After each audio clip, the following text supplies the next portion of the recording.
This is Forbidden Speech, the raw truth, with your host, Christina Rivera. In this savvy broadcasting series, we delve into hot topics affecting us all. With cancel culture and big tech censoring any opposing ideas and thoughts outside of mainstream ideology, it has become more important than ever that we tell the raw truth about everything from U.S. world politics, COVID, Christianity, and everything in between. We invite all points of view to come and share their perspective honestly and respectfully. Dr. Hugh McTavish, welcome to Savvy Broadcasting, Forbidden Speech, The Raw Truth. We're so grateful to have you here today. We're hitting on a really interesting topic we've not covered on Savvy, and that is a proposal you have that would really restore the power back to the people. That really was what our representatives in the Senate and the governorship and the Congress were supposed to be. They were supposed to be talking on behalf of all the people. It's kind of gotten topsy-turvy. Well, now the people in much of the government thinks that we work for them. Don't speak up, little people, sit down. And even seeing some of the local councils where people come forth and speak, sit down, your time's over, Mr. Nobody. I'm like, have they forgotten that we vote them in and not the other way around? Well, I'm so grateful. You are the Minnesota governor. You're going to run for governorship, a candidate for the Independent Alliance Party, and bring forth a wonderful proposal that should hopefully more restore the power back to the people. I'd love if you would share a little bit about your backstory first, and then what prompted you to run and this wonderful proposal. Thank you. So my background is I've got a Ph.D. in biochemistry and a patent law degree. And so I've been a patent lawyer and a biochemist for all my life, or whatever, since I was 20 or 30 or so. And and along the way, I started two pharmaceutical companies, IGF Oncology with a targeted drug to treat cancer, and Squarex with a drug that prevents cold sores. And both of those were my own inventions, actually. And I'm still the CEO of those two companies. And now I'm running for governor of Minnesota. I've written 3 books. The most recent was COVID Lockdown and Sanity, which argues that the lockdown response to COVID could be considered clinically insane, I guess, but was that caused vastly more harm than benefits. Can I stop you real quick? Why do you think the response was like that? Because we've had other such things like bird flu in Queens. We had the West Niles thing where, that was, because I was living in New York at the time back when that happened. What caused the response that we took for this particular virus? Boy, I don't know. It's fruitful. It's fertile ground for conspiracy theories, because it makes so little sense that it really doesn't make sense that if the real purpose was to prevent COVID deaths, then our public health officials, and our government officials are just incompetent, because it caused so many. I calculated in my book, if the lockdowns prevented 200,000 COVID deaths, which they certainly did not, but that'd be a very generous estimate of how many COVID deaths were prevented. Even if they did in the United States, they caused over 300 people into major clinical depression for every one death we prevented, threw 200 some kids out of school, and actually killed more people than they saved in deaths of despair that we caused with the lockdowns, the suicides, drug overdose deaths, alcohol deaths, and the other deaths. So it's just not even a remotely close call of whether the harms exceeded the benefits. They vastly exceeded the benefits. And so, yeah, if the purpose, it's just hard to explain why government officials would have done this, would have been so short-sighted to have done this. It's as though,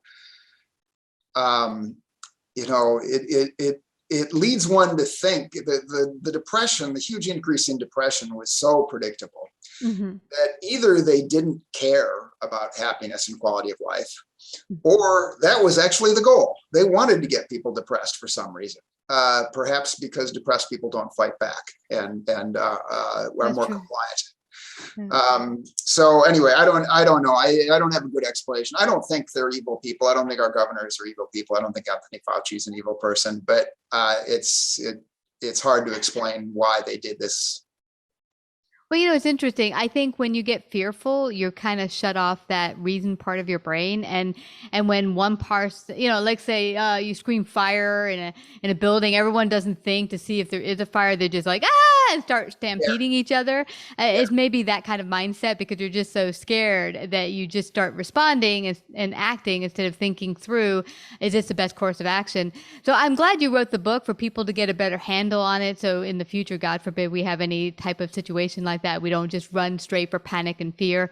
But now you have a wonderful proposition that as the governor, you'd like to present to put power back in the seat of more of the people, that they can actually rule on things that would actually make their lives better and have more control. What does that look like? And tell our audience a little bit about that. My proposal is called jury democracy, and it is that we would have, for every bill or proposal coming out of government, we would call a statistically valid sample of the population, which is technically about 385 or more. So about 500 or more people randomly selected from all registered voters to come to our state capital, sit and listen to the arguments and evidence from all sides on the particular proposal or bill, just as jurors sit and listen to the evidence from both sides in a civil or a criminal trial. And everybody gets to present both sides or all sides get to present their arguments and their evidence. No sharp time limits. You got 30 seconds because that's the time limit on a TV ad or something,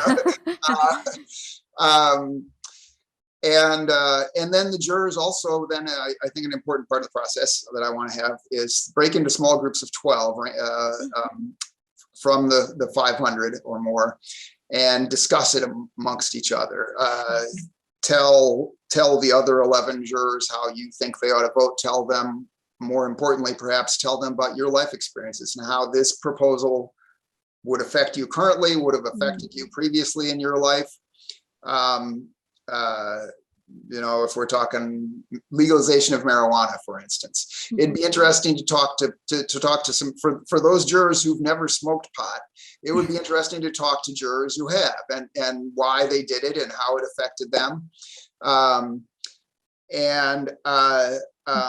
So anyway, break into smaller groups, discuss it, and then vote by secret ballot.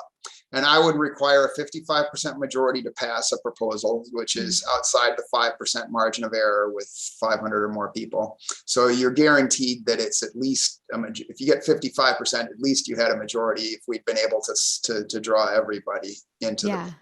So one way that I think about this is what would be the ideal form of government. The ideal form of government, I think, would be basically New England town hall democracy or Greek democracy. Every citizen sits and discusses a proposal and decides on it. Not a flip opinion, never heard anything about it, but you get to discuss it and the evidence and everybody participates and decides on it. Yeah. And the reason we don't do that basically is we've got our lives to live. So we don't have time to consider every proposal.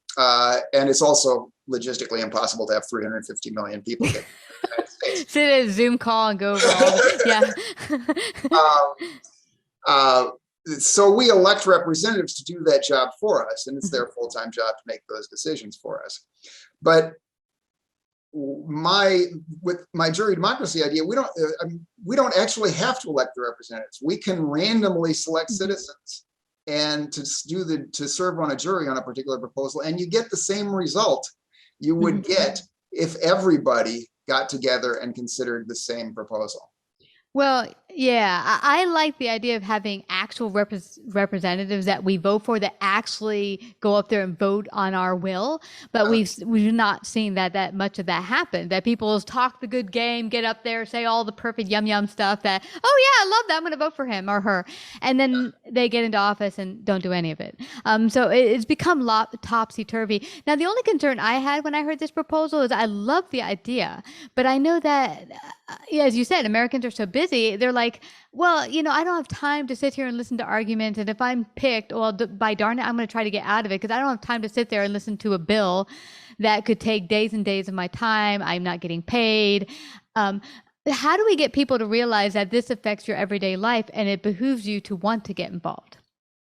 Well, I would not make this mandatory as we do with civil and criminal trials. I'm not sure it should be mandatory in civil and criminal juries either, but for this, I would not make it mandatory. So if you don't want to show up and participate, that's fine, just as it's your right not to vote. It just means more power for the people who choose to vote, or more power for the people who choose to show up for the jury.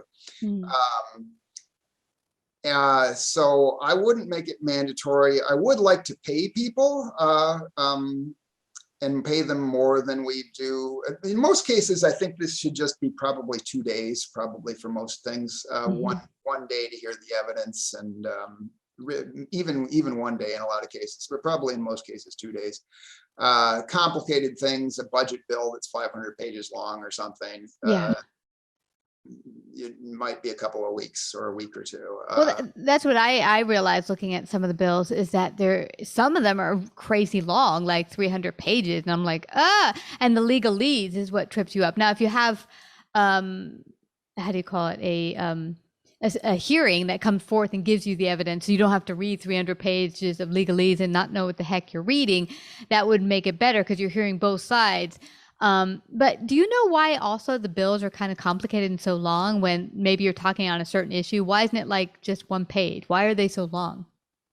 Yeah, that's a good question. I think one of the effects of this would be that laws would become less legalistic, because you're certainly going to have a better chance of getting the jury to vote for the law you're proposing, the bill you're proposing, if they can understand it, than if they can't understand it when they read it. And also if it's relatively short than if you're asking them to read 300 pages or something. And so I think we would get one topic. Some of the state constitutions, I think Minnesota state constitution has a provision that every bill has to be one topic. And that is often ignored and not really enforced by the courts, because I think in large part, the horse trading of politics. So we throw in what I want, we'll throw in what you want, we'll lump them into one bill, and we can pass that. So it's kind of like a way to, I'll scratch your back, you scratch my back, and we'll both do each other a favor instead of just focusing on what we're here to talk about, the one specific issue. Yeah. They're trying to appease both sides. Yeah. So I think you'll get, to the extent you get that B doesn't have anything to do with A, with the jury, you'll just say, and that nearly every legislator, let's say, supports A but opposes B, or supports B and opposes A, and the majority of the population, one way or the other, they should stand on their own merits. And so let's have a vote on A, let's have a vote on B. For instance, one proposal I have in Minnesota is, we've got a state law, I don't know if other states are like this, that police officers and all public employees, to fire or discipline them, the discipline has to go to arbitration. And so it's a problem for police officers, because we basically can't fire and discipline any cops. The arbitrators overturn everything almost. They literally really have to be charged with murder or manslaughter to be fired. Wow.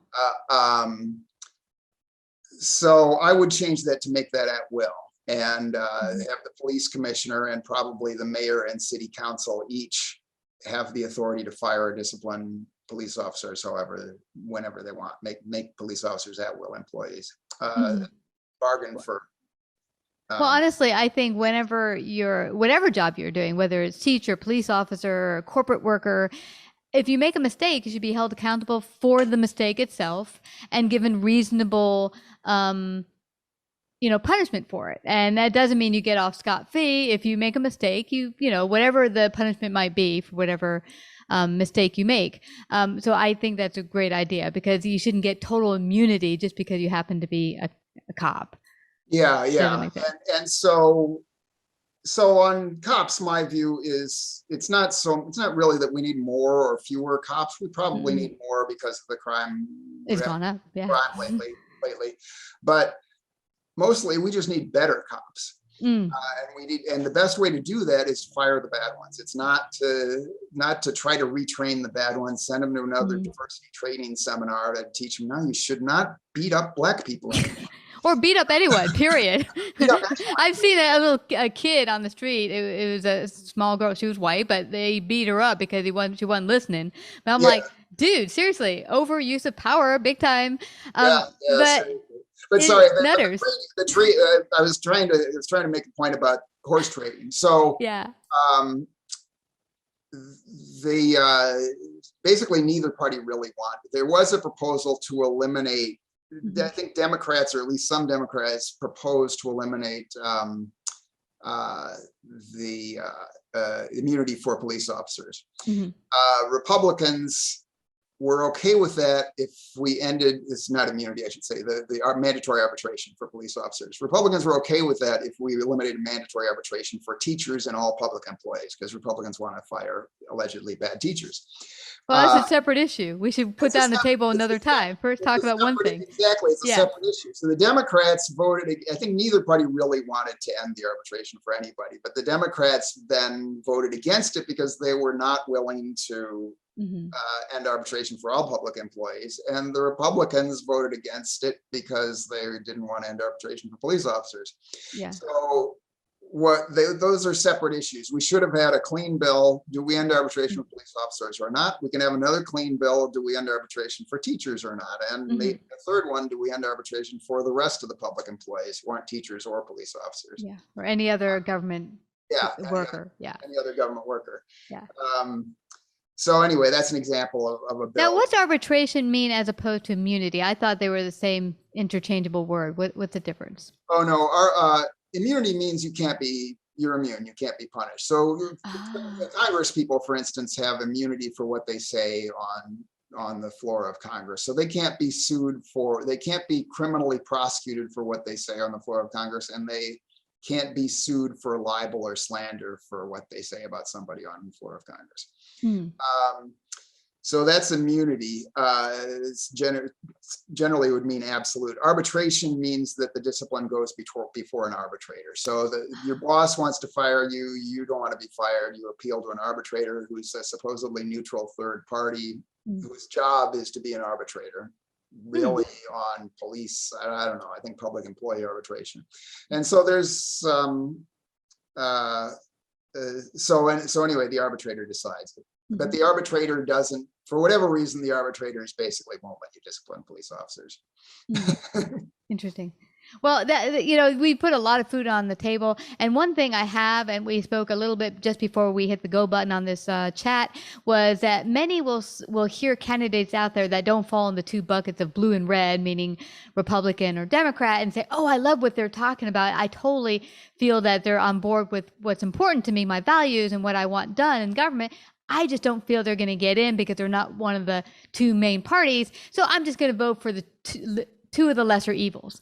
And I keep thinking, well, that's nuts, because then we keep getting the same thing over and over and over again. If we keep saying the people who aren't running in the two established main parties, then we just get the same crap over and over again. What do you have to say about that particular mindset?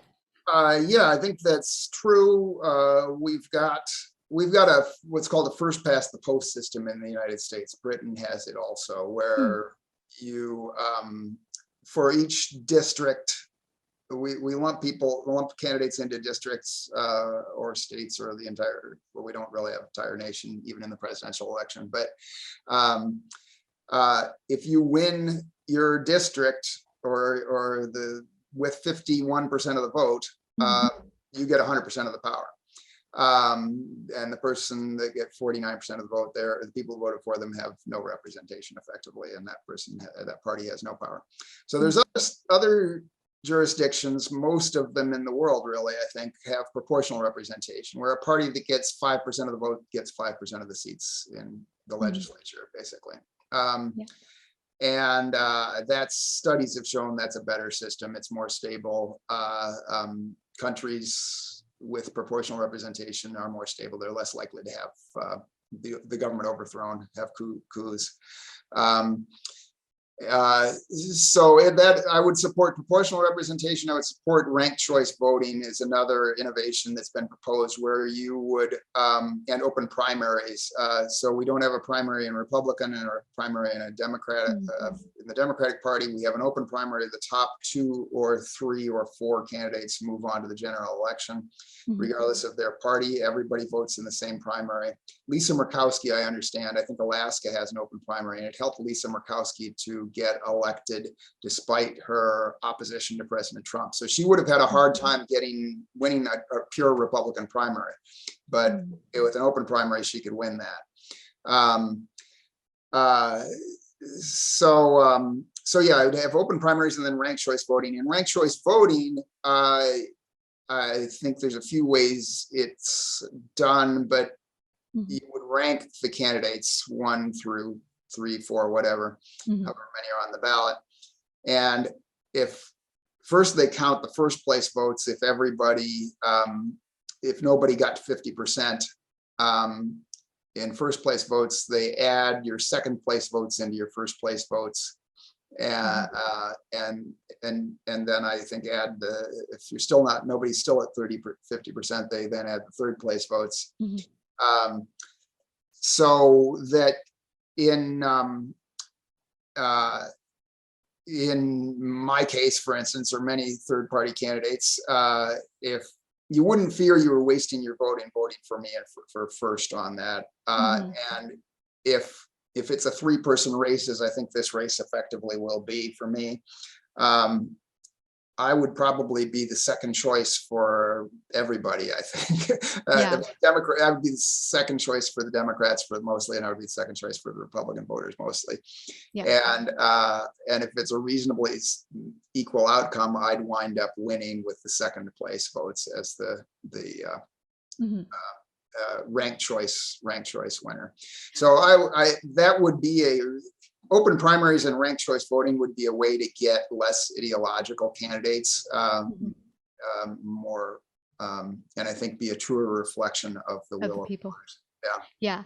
And you know what's interesting? I found in some of the third party, because I voted many times for independent or outside of the 2 major party lines, and for many years, had down on my voting that I was an independent, because I didn't want to be in a party. I don't want to be in a bucket. I want the person standing before me, whoever you are.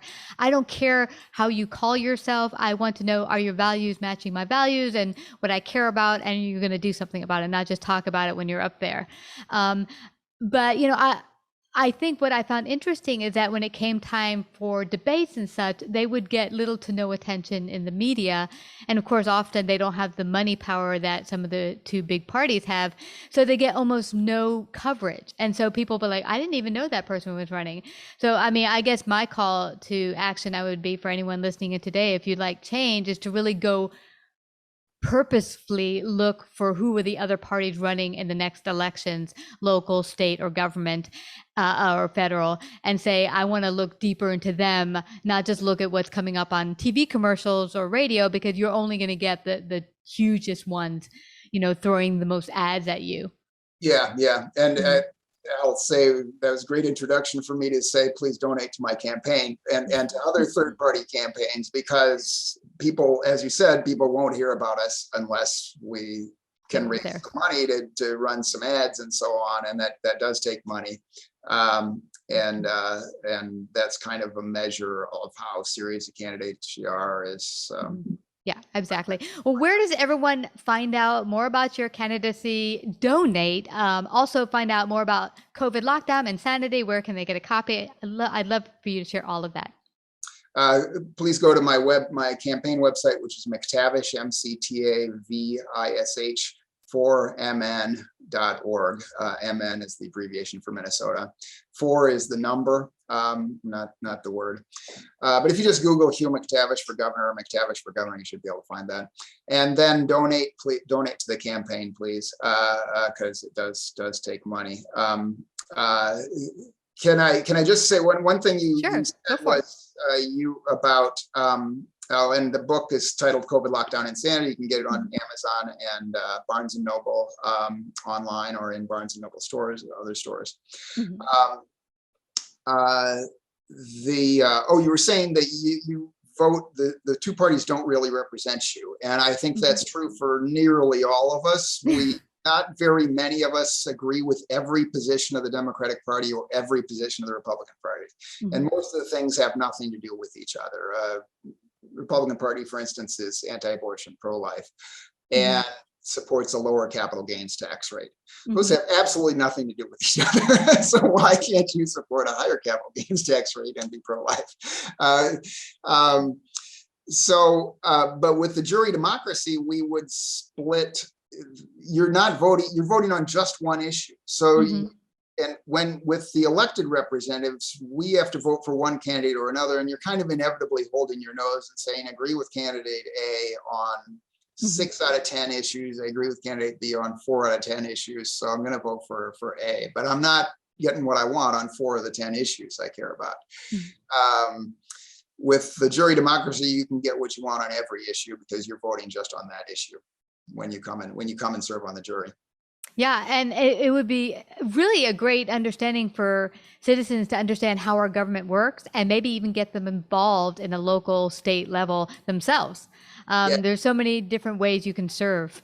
So I'm just so grateful, Dr. Hugh McTavish, for coming today to share your great wisdom. I'm grateful. I'm hoping you open the eyes to let citizens know they do have the power in their hands to make change for their government and their life. Thank you so much for coming to Savvy Broadcasting. Thank you for having me, Christina. You betcha. Like, subscribe, and share this episode. To listen to more Forbidden Speech or Savvy episodes, visit savvybroadcasting.com. To find out about our paid sponsorship opportunities or how to become a guest, email Christina at lifeunscriptedradio.com.